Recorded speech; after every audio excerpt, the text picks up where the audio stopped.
mrzne. Na okraji starého váhu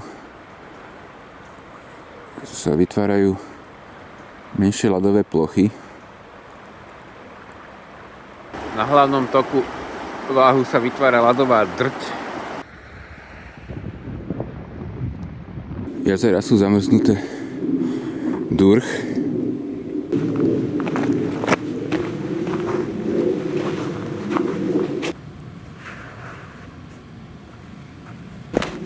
Vypadá, že to je úplne tvrdé.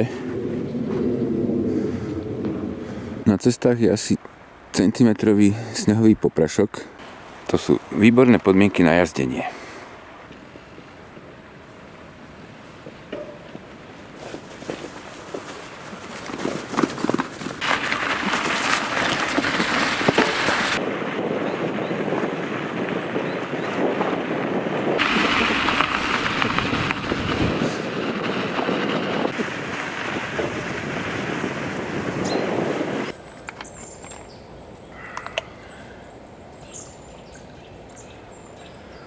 Nedávno som dostal tip, aby som natočil židovský cintorín v obci Dolné Trhovište.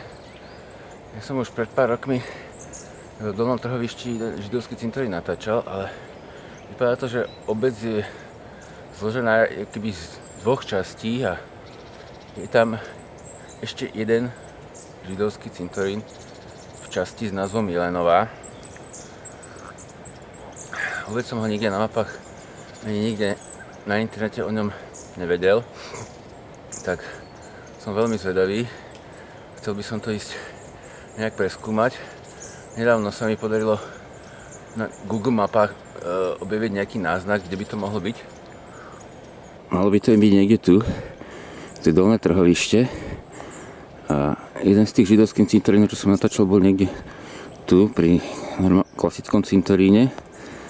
A tuto je časť Jelenova, to je na mape vidieť a podľa tých Google Map ten druhý židovský cintorín by mal byť niekde tuto skrytý na kraji pola v tomto lese.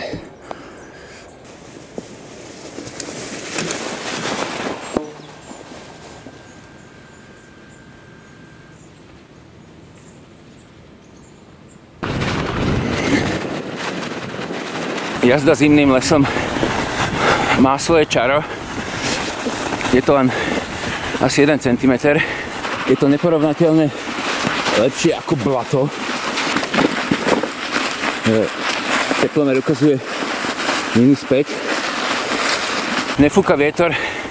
Je to na pocit veľmi príjemné.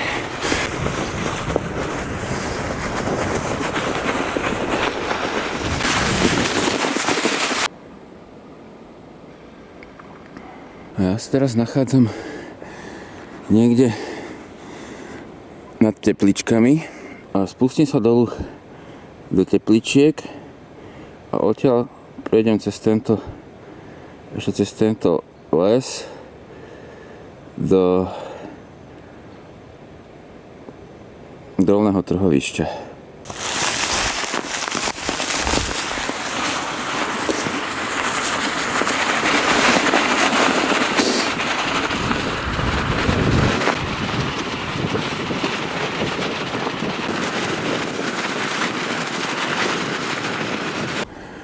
Tu sa mi krajina tak trochu otvára a môj cieľ je niekde tam za tým kopečkom, za tým lesíkom.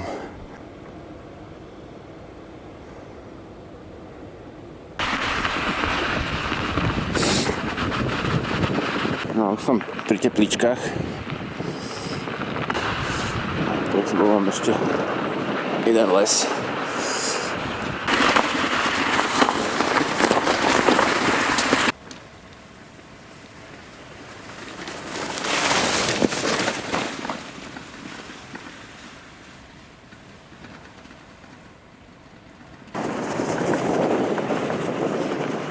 Posledný lesný úsek.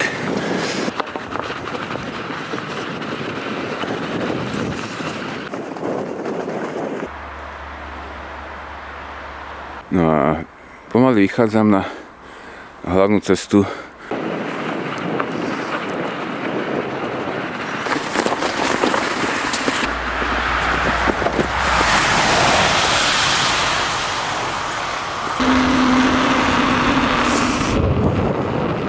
No, vchádzam do dolného trhovišťa. Nachádza sa tu aj takýto malý zámoček, alebo kaštiel. Myslím, že v ňom sídli pošta alebo nejaký úrad, neviem. Ale v podzemí má nádhernú pivnicu. Pivnica pod kaštielom. Raz som tam bol. Je to tam hlboko dolu dlhým schodiskom a potom je to taký keby dlhý tunel. Neviem už čo tam čapovali, asi Gambrinus. Aj vtedy.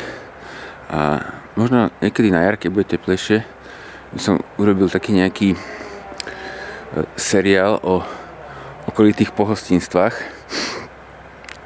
ale teraz pokračujem ďalej. Cintorín, kam chcem ísť, je niekde v tom lese pod tým kopcom. Tak. Ja prechádzam okolo nejakého cintorína. Myslím, že to je evanjelický. A aby som sa dostal k môjmu cieľu, musím ho takto nejak obísť. A teraz ma čaká posledný úsek okrajom tohto pola. A tu dole je trhovište. Tam je ten zámok s tou pivnicou. Kúsok vedľa je celkom veľká historická sípka. No a ja pomaly postupujem okrajom pola. No a to bola jeden z dôvodov, prečo som si vybral toto obdobie, keď mrzne, aby som vedel prejsť cez toto pole, lebo keď je trošku pohorané a keď je mokro, tak je to neuveriteľne lepivé bahno. To je až takmer nepriechodné. No a mal by to byť asi tento malý výbežok stromov do všetkého. Toto malo byť ono. Takáto nejaká jak čistinka.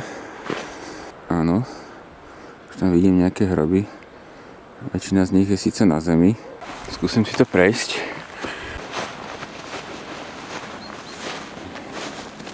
To je taký kúštik. To je pohľad od spodu. Tu vidieť relatívne čerstvo odpílené stromy. Zrejme toto bolo nedávno vyčistené. Sú nejaké dva náhrobky zasnežené. Skúsim utrieť.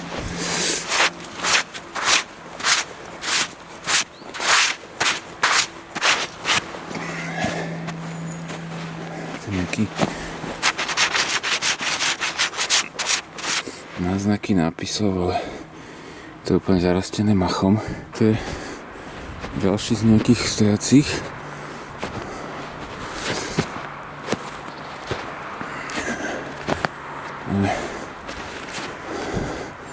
A tu je to písmo už zreteľnejšie.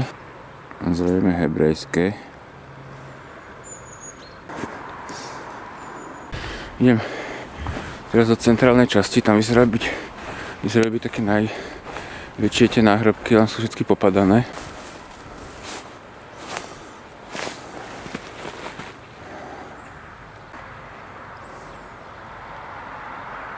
To je najväčší. Skúsim ho oprášiť.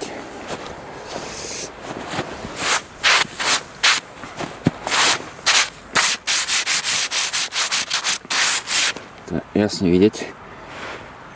Jelínek Mozes.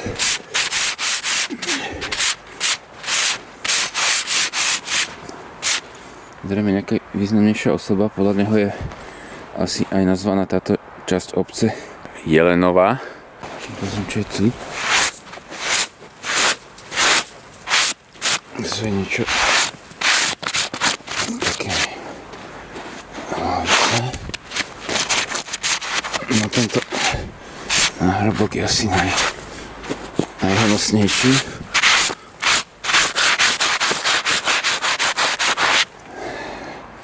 Sú nejaké hebrejské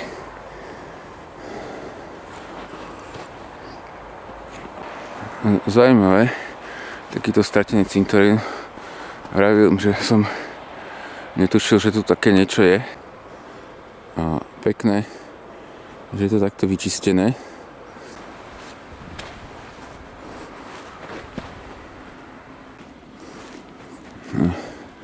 Ešte jeden záber z hora. A teraz je už ale pokročilý čas na kávu.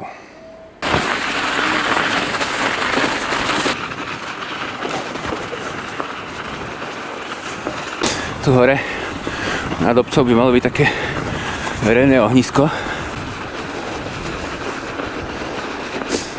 No. To je ono.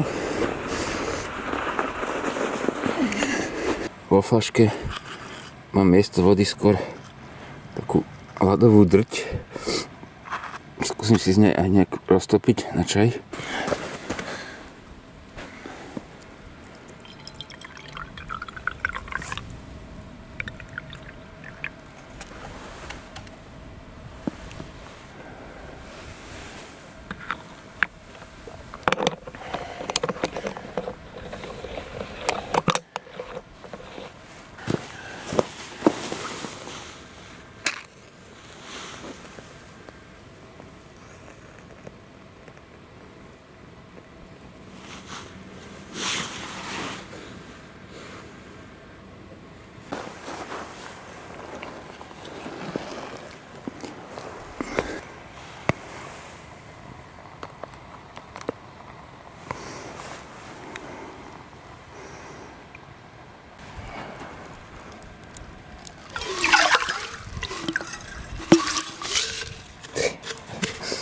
Ľadová drť.